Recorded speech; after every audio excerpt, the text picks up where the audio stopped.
All right, welcome to Podcast Revelations. Matthew Wilson and Balint Kid. We both have, I would say we both have pretty good experiences of pretty good insight. A general understanding of the world. And it really helps to live in Europe and then move to America. Yeah, it really just experience a different world. Exactly. And then, of course, my experience from Eastern European. Yeah, and the Western and Eastern bloc. Yeah, completely different. Completely different. And that's what we're really going to talk about on this podcast, on general world. And that's what makes it so good, because we're unbiased, right? Exactly, we're unbiased. No, because see, the problem is that I disagree with Matthew on a lot of things because of his French. Insights and his French pride, and I disagree with Balint about a lot of things because of his. I don't have any Hungarian pride. I do feel like sometimes you might take away some things from Hungary. I don't know. I mean, look, I realize that Hungary is a dictatorship by now, so there's nothing much I can. Is it really? Practically, yeah. Orban Viktor, the president. I mean. President. No, the thing is I don't think he rigs the elections. I don't think he does any of that. But there's just nobody else. Nobody else is running because he controls the news. He controls every single news outlet. So he can literally just trash anyone he wants to. And any government criticism is taken down immediately. But is he any good for the economy? He's probably better than anyone else. So while he is a greedy person, he is doing good. He's doing better than what a lot of other people would do. That's what I'm saying. He does seem interested in the country's well-being, which is great. Which is always good for a president. You don't want a president that's like, this doesn't care. I don't care about this country. I just want money. Yeah. And the same thing about Trump is like, while I do think he's in a way not too intelligent, he does care about the country, or it seems like. And also, he's a businessman. He's a businessman. He has an extreme amount of knowledge in business. So he does. That's why the economy is doing so good. But there are lots of he had a bunch of failed businesses or whatever. But you can't really look at that, right? Anyways, so what about France? Right now, the government, the Yellow Jackets. The big thing about France right now is the fact that the presidents are always going to be biased to the richer people. Yeah. Every single presidential candidate, even though some of them are going to be great, like they're going to be like, oh, pro France, all that, pro Europe, but I don't think so far not one of them has been, let's say, president of the poor people. I say we bring back Roman Empire type of government. Napoleon type. Napoleon. A French, that was a dictatorship, French Empire. Yeah, how but did that work? I think that's what the French people need. They need a dictatorship. They can't have somebody like Macron that's just kind of like, wait, is that what you want? Okay, then let me put that then. Oh wait, no, you wanted this? Okay, then let me put that, right? Oh, you're protesting? Oh, then let me change up the laws a bit, right? You need somebody that with a firm hand. Just puts their foot down. A firm, says you're gonna protest? Okay, go ahead, because I'm not changing it. I know, and then shows the facts. Look at how good this is doing. I mean, look at the economy during Napoleon. Maybe it is. So it was a war economy, and a war economy is the greatest economy you can have. Because no. Look at the World War II. That's not true. For America, because America won. That's why. No, but also look at France. Germany. Look at never mind. For the winning side. Okay. Because look at France during the Napoleonic Empire. Industries were booming. The economy was super high. How big? Okay, let's look at a map. Okay, you've got to take into account that most Napoleonic empires they're not going to show the entire empire. They're going to show. Well, I'm just going to look at a general, how big it was generally. So what Napoleon did, he was smart about this. He thought about this, right? He wasn't going to be the territories he conquered. What most conquerors made mistakes is, they conquered, but they conquered, right? They took over the country. They're like, you're France now, right? Look at what he did, right? Is that how big it was? No, wait, even bigger. So this part this was is also this is the actual French Empire. Yeah. That was incorporated into France, paid taxes under France. Still way bigger than And then Spain was under French rule, and Napoleon put his brother under it on the throne, right? The Rhine Empire was under French rule. Part of Austria was. He went north, so Prussia fell, and then parts of Russia fell, but then the Russians just backed off in the Russian winter, famous Russian winter, right? But he had most of Europe, right? And then what happened?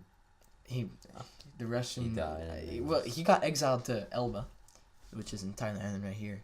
He did? By his own people? No, the French people loved him. Absolutely. So then why wasn't there just a revolution? To get him back? They couldn't do much. The country at that time was split between the British, the Spanish, the Russians, the Prussians, right? Mm-hmm. So there wasn't really much they could do, right? Mm-hmm. They just wanted to move on from this era. You're like, oh, don't, the quote, don't cry because it's past, smile because it happened. Look, yeah, there you go. That was his area of influence, is what it's called. Mm. So he... Really? Wow. Yeah, and you see what he did is he put his brothers and sisters on that throne. Everything except the Balkans, because nobody likes the Balkans. I think that was the Ottoman Empire. So. Oh, yeah. And the Ottoman Empire, yeah, there you go. Yeah. That was not someone you would want to fuck with. That was such a disorganized empire, the Ottoman Empire. Ottoman Empire, yeah. And you can see, as soon as somebody went against them, like in World War I, it collapses. It just collapsed. It collapses. Because you have... It's a really unstable area. Look at where it's at. The Balkans... So you've got already just in the Balkans you've got what 6 ethnicities. Yeah. Then you've got Greece. You've got the Turks, the Kurds. Greeks and Turks are like main enemies, right? You've got the Armenians. You've got the Israelis, the Palestinians. So many different religions. You've got the Arabs. I mean, yeah. There's just so many different ethnicities that you're asking for trouble. Yeah, you can't. That's why some of the best countries are the ones that are nation states. France, Japan. They're doing the best because they can all agree on one thing. Yeah, we're French, we're Japanese, right? America, it's starting to become a problem that people are so split. I feel like you wouldn't say too much. Like, so when people ask where I'm from, I'm gonna say, yeah, France, right? Yeah, France. Or Hungary, right? Yeah, I usually say, yeah, depends. Rather than here, that's where I am. You're more. Here in Americans are more likely to say, I'm from Texas. Right. Exactly. They're not gonna say America. They're not gonna say America. They're from. Well, depends. I'm if you're traveling in state, then of course you'll say. And Texas. Also, you can say oh yeah, I'm Mexican. I'm from Mexico, or I'm Italian. Yeah, I'm an immigrant. Yeah. I feel like it's really, that's why it was called the United States, right? Because every state has its own little thing going. Yeah. And that's why it just has so many problems, because I think what Donald Trump wants to do is have that central government, right? He really wants to unite people, and it's a great idea. But it just can't happen. But people can't do it. The United States was created so that the Republicans can't do it. The state has more power than the federal government. Exactly. Right. But here, what Donald Trump is trying to do is federal government first. Which kind of goes against his Republican title. Yeah, that's but I wouldn't say he's necessarily trying to inflict a centralized government, but he's because he's looking after states' rights. Mm-hmm. Otherwise, he would have tried banning guns already. The whole racist thing, calling him a racist, I think that's just over the top. That's like calling every Democrat a feminist. Or, yeah. Right. Or radical or whatever. Yeah. Okay. Racist would be, there's a black man there, I don't like it. That would be racist. Well, not giving opportunities would be racist in my opinion. The reason why but I don't think people are calling Donald Trump racist is the Mexican crisis, right? Some Mexicans have come here legally, right? Mm-hmm. But he's still I'm not sure, right? No, he's okay with legally. But have you not seen the news recently? Some born here Mexicans are being deported back. For the sole reason that they are Mexican. Well, okay, but see, that's because of the, what is it called? Immigration Act. The one where your parents have to be, what is it called? Because that's the whole deal. It's not just that. So yeah, okay, they were born, but their parents weren't born here. Yeah, and they came in illegally. But to have citizenship, you have to be born in the United States, and he was. Well, I know, but I don't think there's specific thing for that. But you see then don't deport the man. Change the law. Well, don't blame the guy. Did he personally deport the guy? No, I'm sure he did. But he didn't say, "Hey, stop! Don't do that. Don't deport legal Mexicans because they're born here." Yeah. Okay. Well, yeah, I understand, but like, I'm sure there's more to that story than just a man was born in the United States and then he was deported. You can't just do that. That's. But then I'm sure there is. But then, say it, for heaven's sake. I'm sure he said it. I'm just sure that the news outlets made it look like he's a racist. I'm sure there's more to it, and I'm sure that it was. But if he would have to prove himself right every single time, he would never do anything for the country. He would always be trying to defend himself. I think he's probably perfectly fine right here, and he's really in the best interest. I mean, he obviously what he's trying to do with restricting immigration might not be the best for the country, but it does promote like Americans, right? And he's trying to do the best for his own people. But it's it's really tough because you would feel like you should be obligated to help people that want to immigrate in, but then you don't know like what's the balance. It's really hard to find it because you can't let too many people. Once again, it's a question of balance, right? And America just doesn't have that balance that other country has. It's like the Ottoman Empire, right? Coming back to. Well, you can't with this big of a country and so many immigrants. You just can't have. It's really hard. You can't have that balance that other countries have. And then like the whole thing where, you don't know what Muslim's radical and who's not. Yeah, and the whole banning the. Yeah, those 7 countries or what. No, the banning the headscarf. Oh, It's not the burqa. The burqa. Burqa ban. They burked it. They banned it. The band. They. I think it was a big topic about whether or not Muslim women were allowed to wear the burqa in public. Really? Yeah. No, that's in France, isn't it? That's in France. Yeah, it's France. In France. Yeah, it's France. It's not. Was there not something in America about that? No. No. It's just France, I think. Is there a ban here in America? I don't think so. I've seen people wear it. That's what I'm saying. Yeah. And that's okay. Yeah, it is cultural. But then what it really infringes I don't know. If it's radicals, then how do you get the identity? Look, it's hard. How do you get the identity? And again, it's about the balance. Like, you don't know. And you should definitely not restrict them. Yeah. But you shouldn't be like roam free. But radicals. You can't. Yeah, it's really hard because if somebody wanted to do something bad, they could. It's at their fingertips. Like, you could just get a gun. And easily. I mean, it's not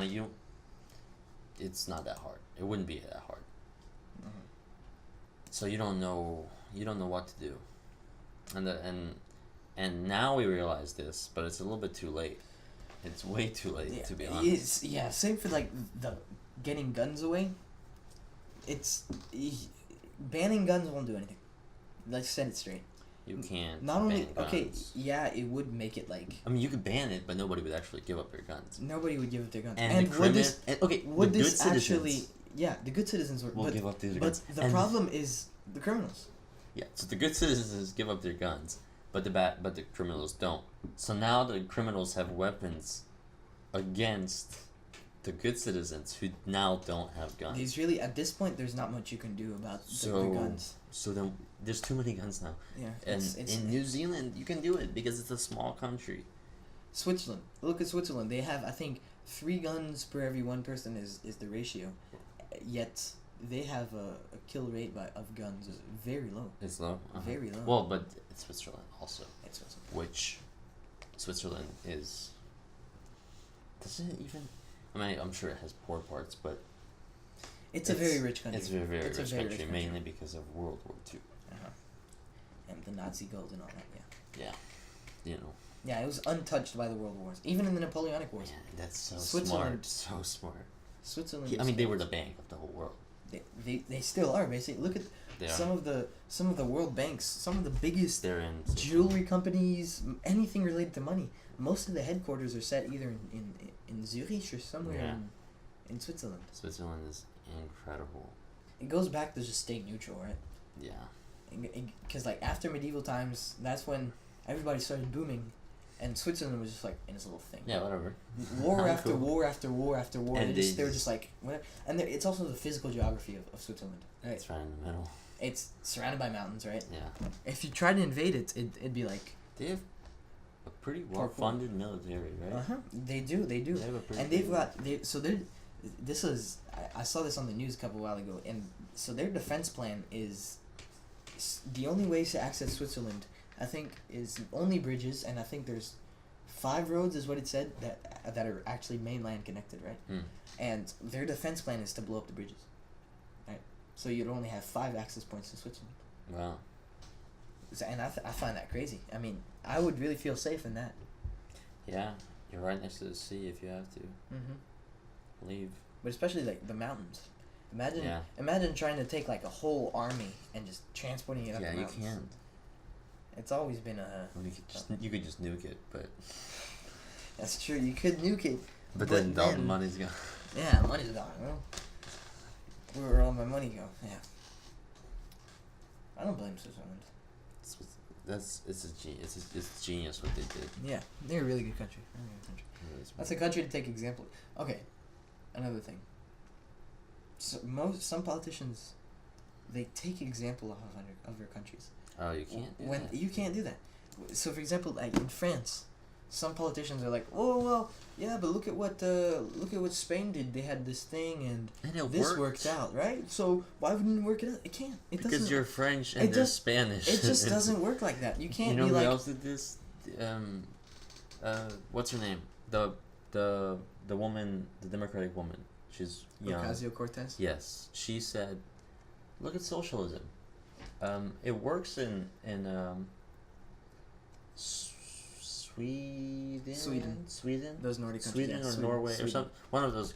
And she was like, it works in Sweden. Why wouldn't it work with that? Well, because maybe the United States is population 10 times larger. Population again. It's the mindset of the Swedens is like that. And it's totally different. Sweden, it's a pretty nationalist country. I mean, I don't really see too many ethnicities there. The big problem with Sweden is in recent years a lot of Muslim immigration has happened. It's been a big epidemic, the Muslim immigration to Sweden. Yeah. Yeah. Well, it's a whole problem in Europe.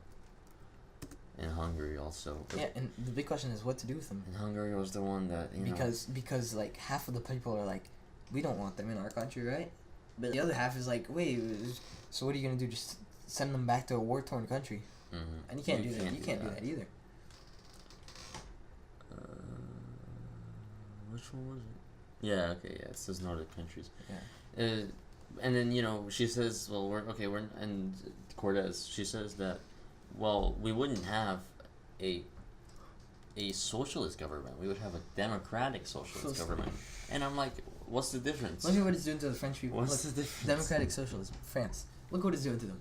They have become some of the laziest people ever. I mean, look at some of the people that are protesting. They're protesting because they don't have enough benefits. Oh, I'm sorry. Yeah. They're complaining because of not having enough benefits. Look at all the benefits you have. How many more benefits do you want? You've got socialized medicine, socialized education. What else do you have? I mean, so many. You can basically. My uncle, right, lives off the back of the government. Literally lives off the back of the government. Hasn't worked in 20 years. He gets I think thousands of euros per year just for not working, right? And that's ridiculous. That should not be happening. It should not be happening. Yeah. It should not. You should not be able to be a citizen and just live off. But then you look at the United States, and then you look at the colleges, and then you look at it takes $50,000. Okay, they're socialized or not socialized education. Well, okay, it depends. It should be definitely reduced because people are not going the rate at which people are going to colleges is dropping drastically. But that's what makes them so competitive is the price of them, because they get paid so much that they have these huge funds that they can do everything with, right? So they become such great colleges, right? Look at the top universities in the world. America. Yes, yeah. Well, I understand, but it's going to become a problem that people can't pay $50,000 to go to get an education. Like, but that's when scholarships should come in. Well, I think more scholarships should be offered for things that. This is another problem with the education. They should spend a little bit less of that military money and put it into colleges. How about that? Yeah. Yes, definitely reduce the military spending, right? It's insane. But if a college starts solely, that's before you're ridiculous. Okay. I mean, Trump's doing great. He's pulling out the troops. The arms race is ridiculous. He's pulling out the troops, so maybe they'll reduce some. But he doesn't seem like the guy that would do that. No. I think he still thinks that Russia is a big threat, which it kind of is. It kind of is. Russia is, well... It's not as big as a threat as in the Cold War, right? Vladimir Putin is the man. He's so...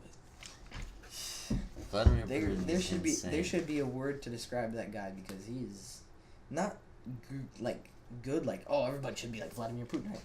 No. He's a man of his own. He's a man of his own, yeah. He is... And he runs the country like a business. That's what he does. Which is what you need to do. And he realizes that, some people just can't do anything about it.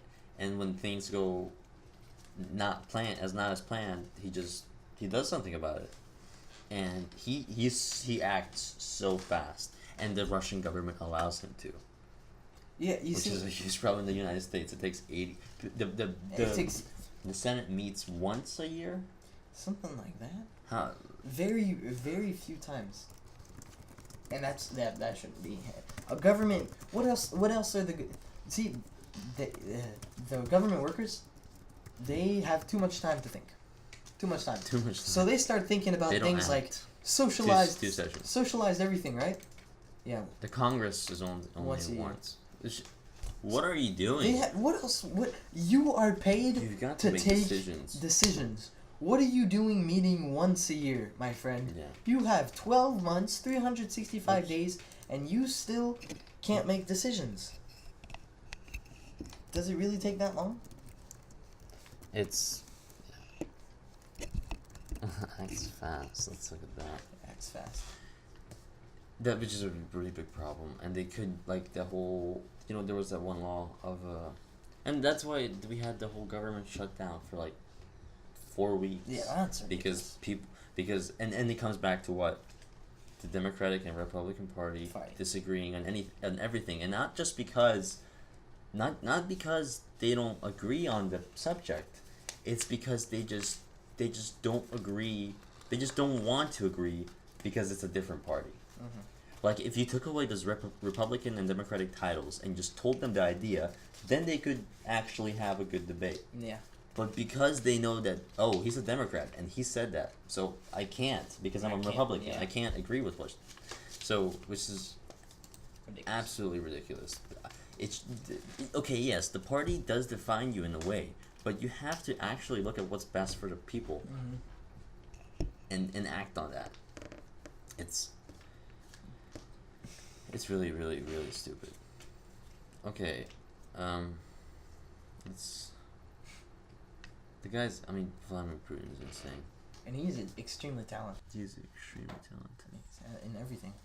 Sports. He's been president since 2000. Yeah. 19 years. That's crazy. This was rigged, right? 2018 election? That's probably rigged. 76, that's insane. 76% of the vote. Okay. Well, look at the 2018 elections, right? Of the Russian 2018 elections. But again, didn't he call a hit on someone? Maybe. You can't know. Yeah, you can't know because he covers it up. But the problem with Russian election is not that it's rigged, right? It's not like Putin's gonna be like, I'm gonna take over this world, right? Look at how many candidates. Like 0. None of them. Look at what they're all for. Communist, liberal. Well, okay, not like Vladimir isn't necessarily communist. I would call China and Russia are doing a really good system. Mm-hmm. China's doing an absolutely amazing job. Their foreign policy is really good. People don't realize how hardworking Chinese people are, and because of that insane population and really smart planning by the president, they're growing insanely fast. They're going to be the main leader of the world economy. They already are. It's just that China's definitely passed America in world influence. But it's just because American pride. People don't quite accept it. Mm-hmm. But in reality, yes, they're definitely. Yeah. And let's look at China's debt. I really want to say China's debt. China's what? National debt. Yeah. I don't think it's much, right? It's probably not much. 5.2 trillion. More than half of what America is 22 trillion. 20, yeah. And that's insane. They could pay that off in a heartbeat if they wanted to. I don't know what. I mean, they don't have to. That's the thing. I think they're not paying off because they're growing so much right now. They're just going to wait to reach that peak. Exactly. They're so, and nobody really realizes this. And then one day, the only thing is that the government keeps most of the money. Not much goes to the people, but the system works really well. Yeah. Even if it's not the best for the people yet, it will be. I think what China is doing, the foreign policy is really good. Like building the infrastructure in other countries, right? Like that, the building what's the new spice. The new Silk Road. Silk Road. Hey, thank you. The new Silk Road, right? I mean, that's a great idea. How else? Take over Pakistan's most important ports. How else? So now you have access. How else do you want to gain national, recognition? It's by investing in other countries. It's really great. That's how you do it, and it's extremely smart. And especially when this project is done, look at all the money that's gonna flow into China. Oh, it's from everywhere. From everywhere. Pakistan, from that entire Middle East. Yeah, and and all that is connecting China to Europe. From Indonesia, India, Africa, all that. It's great. And all that is connecting back to Europe. So Europe also. China, they're super smart. They have a really great plan, and Russia's doing an absolutely fantastic job also. Mm-hmm. Those probably are going to be the two main influencers in the future. And the thing about the United States and the problem with it is that now that we're going to close down borders, or it seems like we're going in that direction. Yeah, Trump is trying to do more of an isolated policy. Yeah, and the problem is building the interior United States. Yes, that works for the people, maybe. Mm-hmm. Does it work to keep being the world leader? Probably not. No. Probably not. And that's mainly because population growth really stimulates economic growth. It's just usually the way it is. Yeah. It's how it is in China. Mm-hmm. Not anymore, but how it became the way it is.